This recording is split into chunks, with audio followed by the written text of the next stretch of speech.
Many years ago, a young man named Giovanni Guasconti left his home in Naples to study in northern Italy. He rented a small room on the top floor of a dark and ancient palace. Long ago, the building had belonged to a noble family.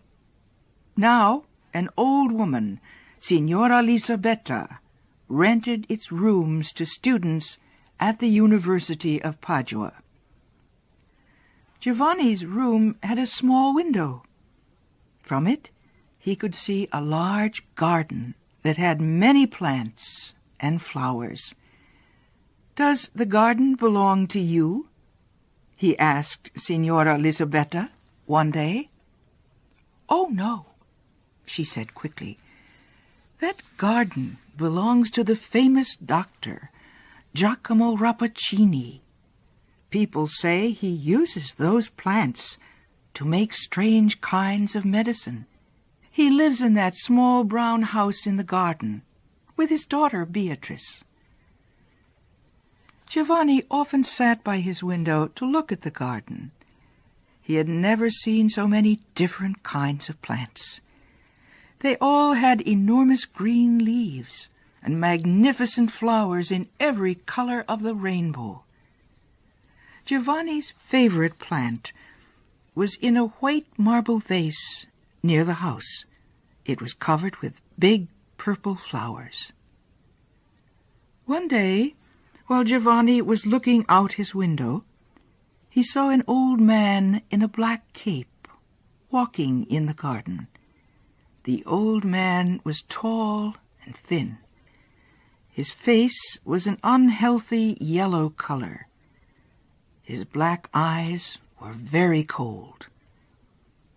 The old man wore thick gloves on his hands and a mask over his mouth and nose. He walked carefully among the plants, as if he were walking among wild animals or poisonous snakes. Although he looked at the flowers very closely, he did not touch or smell any of them. When the old man arrived at the plant with the big purple flowers, he stopped. He took off his mask and called loudly, "Beatrice, come help me." "I am coming, Father. What do you want?" answered a warm young voice from inside the house. A young woman came into the garden. Her thick dark hair fell around her shoulders in curls. Her cheeks were pink, and her eyes were large and black. She seemed full of life, health, and energy as she walked among the plants. Giovanni thought she was as beautiful as the purple flowers in the marble vase. The old man said something to her. She nodded her head as she touched and smelled the flowers that her father had been so careful to avoid. Several weeks later, Giovanni went to visit Pietro Baglioni, a friend of his father's. Professor Baglioni taught medicine at the university. During the visit, Giovanni asked about Dr. Rappaccini. "He is a great scientist," Professor Baglioni replied, "but he is also a dangerous man." "Why?" asked Giovanni. The older man shook his head slowly. "Because Rappaccini cares more about science than he does about people.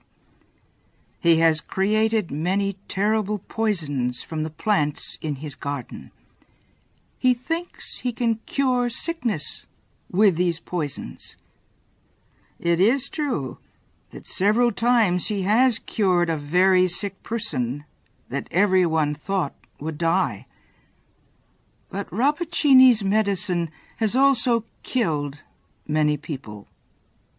I think he would sacrifice any life, even his own, for one of his experiments." "But what about his daughter?" Giovanni said. "I'm sure he loves her."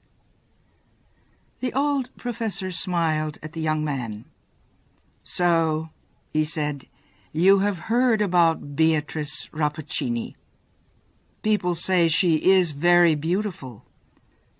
But few men in Padua have ever seen her. She never leaves her father's garden." Giovanni left Professor Baglioni's house as the sun was setting.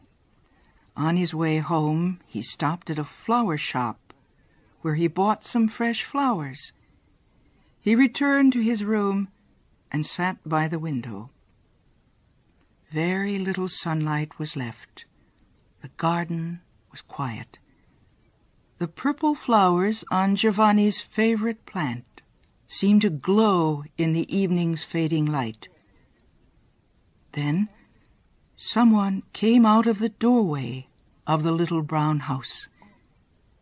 It was Beatrice. She entered the garden and walked among the plants. She bent to touch the leaves of a plant or to smell a flower. Rappaccini's daughter seemed to grow more beautiful with each step. When she reached the purple plant, she buried her face in its flowers. Giovanni heard her say, "Give me your breath, my sister. The ordinary air makes me weak. And give me one of your beautiful flowers." Beatrice gently broke off one of the largest flowers. As she lifted it to put it in her dark hair, a few drops of liquid from the flower fell to the ground. One of the drops landed on the head of a tiny lizard crawling near the feet of Beatrice. For a moment, the small animal twisted violently. Then it moved no more. Beatrice did not seem surprised. She sighed and placed the flower in her hair. Giovanni leaned out of the window so he could see her better. At this moment, a beautiful butterfly flew over the garden wall. It seemed to be attracted by Beatrice and flew once around her head. Then the insect's bright wings stopped, and it fell to the ground dead. Beatrice shook her head sadly. Suddenly she looked up at Giovanni's window. She saw the young man looking at her. Giovanni picked up the flowers he had bought and threw them down to her. "Young lady," he said, "wear these flowers as a gift from Giovanni Guasconti." "Thank you," Beatrice answered. She picked up the flowers from the ground and quickly ran to the house. She stopped at the door for a moment to wave shyly at Giovanni. It seemed to him that his flowers were beginning to turn brown in her hands. For many days, the young man stayed away from the window that looked out on Rappaccini's garden. He wished he had not talked to Beatrice, because now he felt under the power of her beauty. He was a little afraid of her, too. He could not forget how the little lizard and the butterfly had died. One day, while he was returning home from his classes, he met Professor Baglioni on the street. "Well, Giovanni," the old man said, "have you forgotten me?" Then he looked closely at the young man. "What is wrong, my friend? Your appearance has changed since the last time we met." It was true. Giovanni had become very thin. His face was white, and his eyes seemed to burn with fever. As they stood talking, a man dressed in a long black cape came down the street. He moved slowly, like a person in poor health. His face was yellow, but his eyes were sharp and black. It was the man Giovanni had seen in the garden. As he passed them, the old man nodded coldly to Professor Baglioni, but he looked at Giovanni with a great deal of interest. "It's Dr. Rappaccini," Professor Baglioni whispered after the old man had passed them. "Has he ever seen your face before?" Giovanni shook his head. "No," he answered. "I don't think so." Professor Baglioni looked worried. "I think he has seen you before. I know that cold look of his. He looks the same way when he examines an animal he has killed in one of his experiments. Giovanni, I will bet my life on it. You are the subject of one of Rappaccini's experiments." Giovanni stepped away from the old man. "You are joking," he said. "No, I'm serious." The professor took Giovanni's arm. "Be careful, my young friend. You are in great danger." Giovanni pulled his arm away. "I must be going," he said. "Good night." As Giovanni hurried to his room, he felt confused and a little frightened. One day, Giovanni found a secret entrance to Rappaccini's garden. He went in.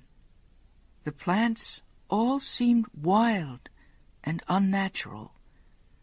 Giovanni realized that Rappaccini must have created these strange and terrible flowers through his experiments. Suddenly, Rappaccini's daughter came into the garden. She moved quickly among the flowers until she reached him. Giovanni apologized for coming into the garden without an invitation, but Beatrice smiled at him and made him feel welcome. "I see you love flowers," she said, "and so you have come to take a closer look at my father's rare collection." While she spoke, Giovanni noticed a perfume in the air around her. He wasn't sure if this wonderful smell came from the flowers or from her breath. She asked him about his home and his family. She told him she had spent her life in this garden. Giovanni felt as if he were talking to a very small child. Her spirit sparkled like clear water. They walked slowly through the garden as they talked. At last, they reached a beautiful plant that was covered with large purple flowers. He realized that the perfume from those flowers was like the perfume of Beatrice's breath, but much stronger. The young man reached out to break off one of the purple flowers, but Beatrice gave a scream that went through his heart like a knife. She caught his hand and pulled it away from the plant with all her strength. "Don't ever touch those flowers," she cried. "They will take your life." Hiding her face, she ran into the house. Then Giovanni saw Dr. Rappaccini standing in the garden. That night, Giovanni could not stop thinking about how sweet and beautiful Beatrice was. Finally, he fell asleep. But when the morning came, he woke up in great pain.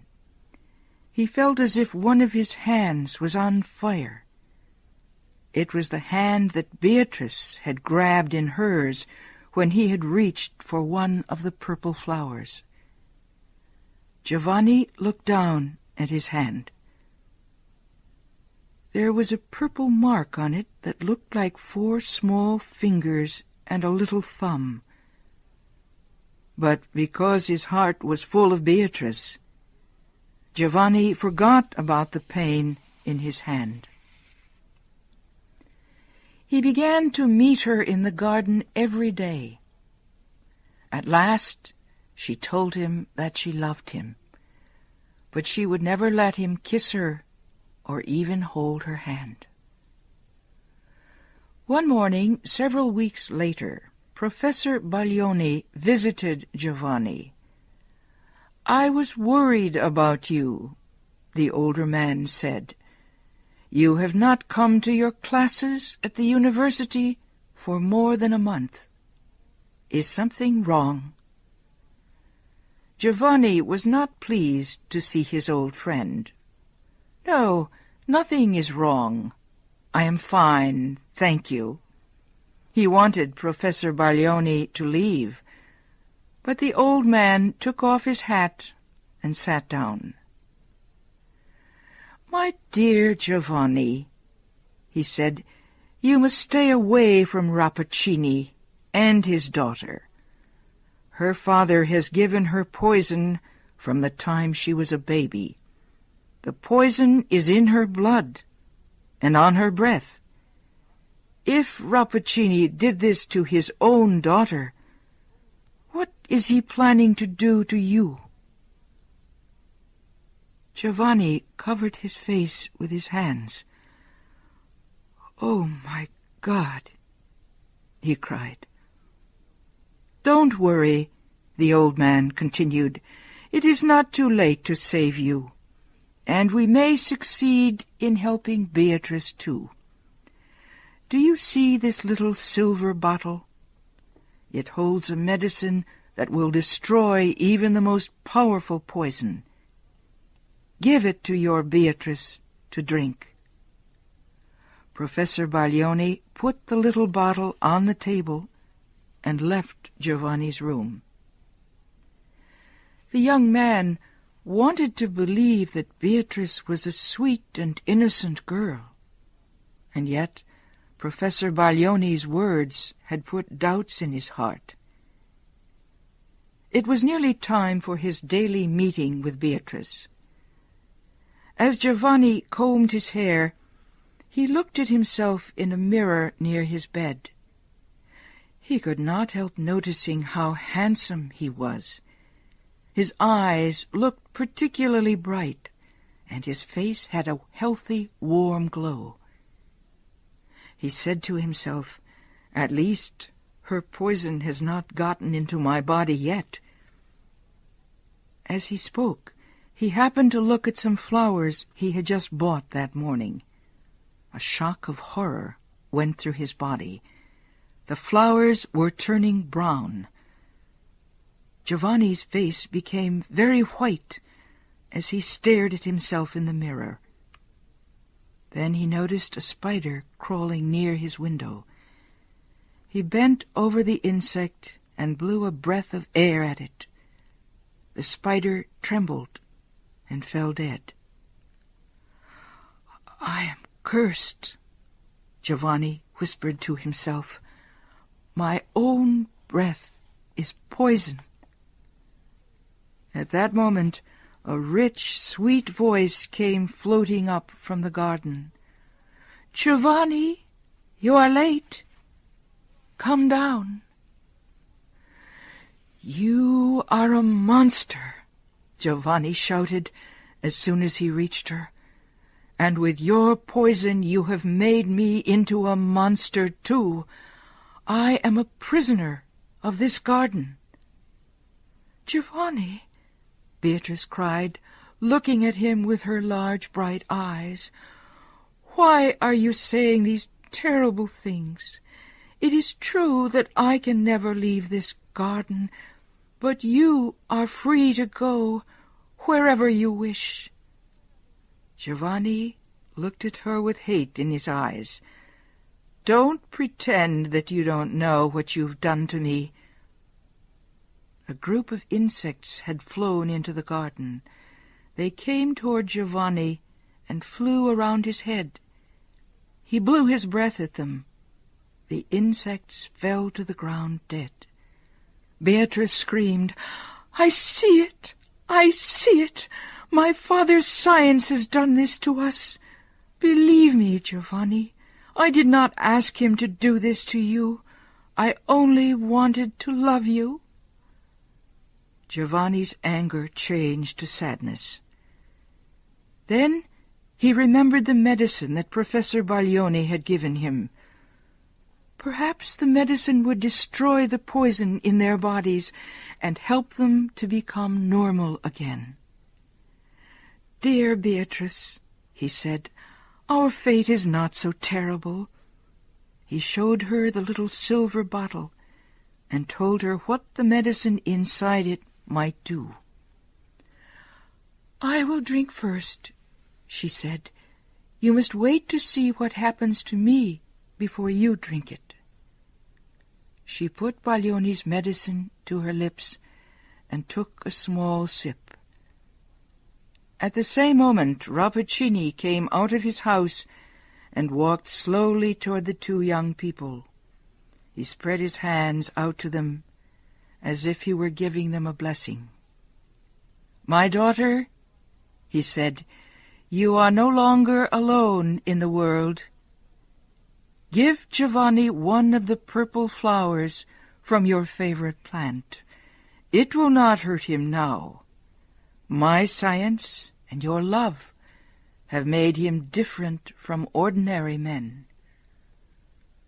"My father," Beatrice said weakly, "why did you do this terrible thing to your own child?" Rappaccini looked surprised. "What do you mean, my daughter?" he asked. "You have power no other woman has. You can defeat your strongest enemy with only a breath.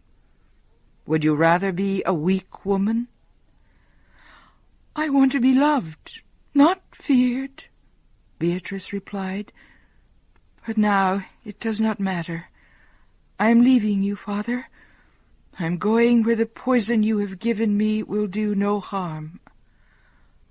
Goodbye to you, Giovanni." Beatrice dropped to the ground. She died at the feet of her father and Giovanni.